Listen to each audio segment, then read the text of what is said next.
आकर के बहुत अच्छा लगा। ये जो विषय था वो भी हर व्यक्ति के दिल के और जीवन के करीबी था। उद्देश्य यही था कि जो मनुष्य का जीवन है वो वरदान के रूप में भी हमको मिलता है और अभिशाप के रूप में भी मिलता है। दोनों ही संभावनाएं व्यक्ति के पास हैं। नीचे गिर गया तो व्यक्ति पशु बन जाता है, ऊपर उठ गया तो परमात्मा हो जाता है। एक तरफ अंगुलीमाल बनने की संभावना है तो दूसरी ओर बुद्ध होने की संभावना है, और दोनों ही संभावनाओं को हम लोग अपने साथ लेकर के आए हैं। वो संभावना जिसमें हमारे अंदर का देवता जागता है, उसे गुरुदेव ने मनुष्य में देवत्व का उदय, धरती पर स्वर का अवतरण कह करके पुकारा। उस संभावना को स्मरण कराने के लिए आज की यात्रा थी, और आकर के बहुत सौभाग्य लगा। जो कार्य यहाँ पर सनातन संस्कृति न्यास के द्वारा, युग संस्कृति न्यास के द्वारा किया जा रहा है, वो देख करके भी बहुत गौरवान्वित हुए, और संपूर्ण गायत्री परिवार की ओर से उनको अनेकानेक शुभकामनाएं, मंगल का। काफ़ी समय से नशे को लेकर देश का युवा इसके ग्रस्त में आ रहा, आपने मंच से भी आह्वान किया, तो क्या संदेश देना चाहेंगे युवाओं को नशे से बचने के लिए?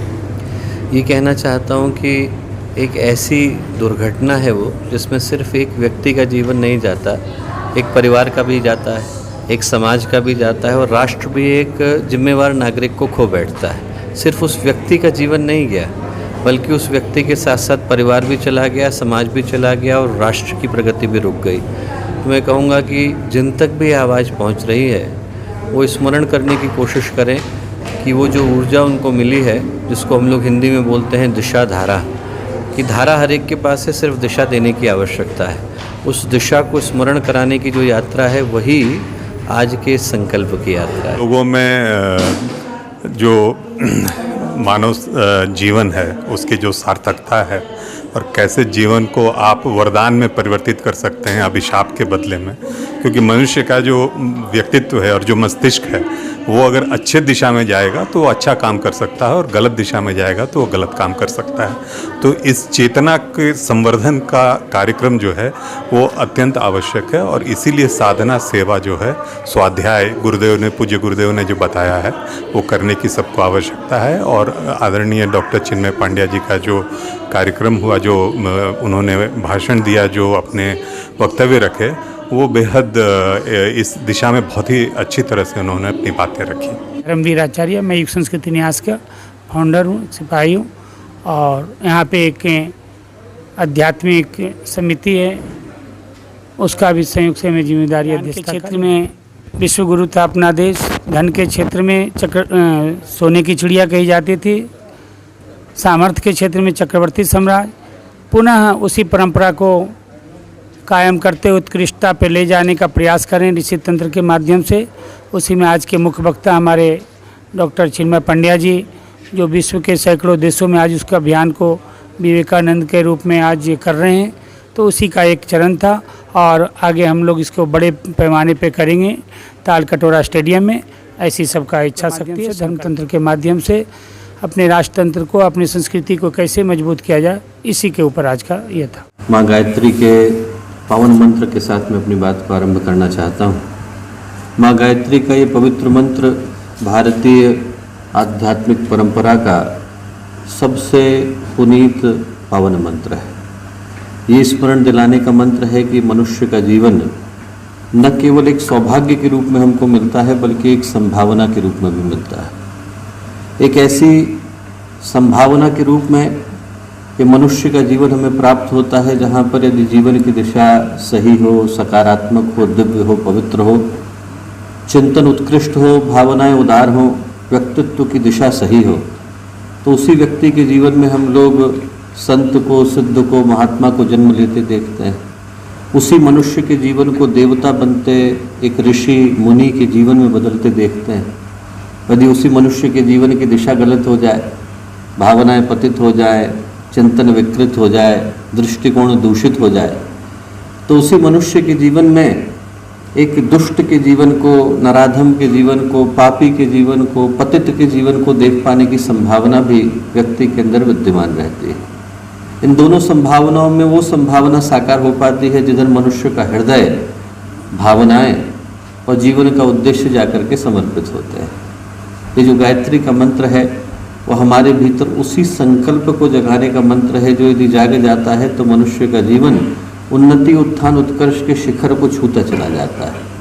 आप वेदों को पढ़ें, पुराणों को पढ़ें, उपनिषदों को पढ़ें, जितने भी आप्त वचन हैं उनको पढ़ें, आगम निगम ग्रंथों को पढ़ें, अध्यात्म के सारे शास्त्रों को पढ़ें, वेद के दूसरे, तीसरे, 9वें को पढ़ें, अथर्ववेद के 19वें को पढ़ें, सामवेद के 6ठे को पढ़ें।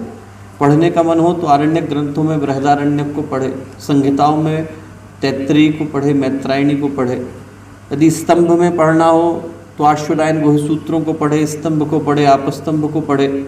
और इन सारे ग्रंथों को यदि कोई पढ़ेगा तो पाएगा कि महर्षियों की बातें मैं कर रहा हूँ, सामान्य व्यक्ति की नहीं कर रहा। महर्षियों ने एक स्वर में यदि किसी एक सत्य को पुकारा है तो ये कहा है, सर्वे शास्त्रा द्विजा प्रोक्ता न शैवा न च वैष्णवा आदि शक्ति उपासन्ते गायत्री वैद्यमातरम। कि सारी जितनी उपासना की पद्धतियां हैं वो एक शक्ति की ओर लेकर के जाते हैं। क्यों?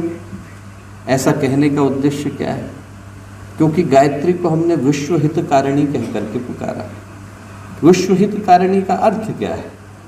अर्थ यह है कि मैं पैरासीटामोल की गोली लूँ, मेरा बुखार जाए तो दुनिया बोलती है, पर मैंने पैरासीटामोल की गोली ली पर बुखार आपका चला गया, ऐसा गायत्री बोलती है।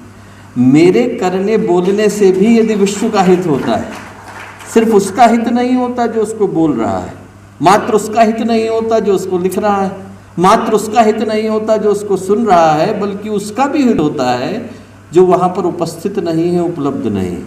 गायत्री विश्व हितकारिणी है क्योंकि गायत्री के जो 3 पद हैं वो मानव जीवन के शिखर को छूने की प्रेरणा देते हैं। पवित्रता, प्रखरता, परिष्कार, ये सिखाते हैं कि जीवन में हम लोग आगे बढ़ें, ऊपर उठें और अच्छा करें।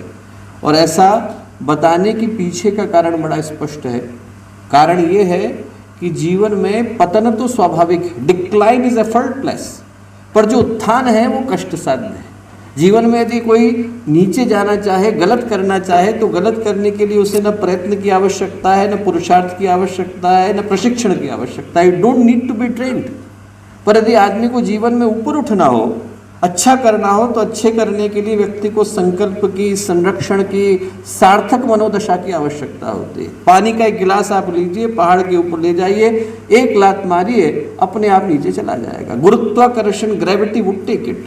पर यदि उसी पानी को ऊपर ले जाना हो तो आपको पाइप की व्यवस्था बनानी पड़ेगी, बिजली जुटानी पड़ेगी, वहाँ पर मोटर लगानी पड़ेगी।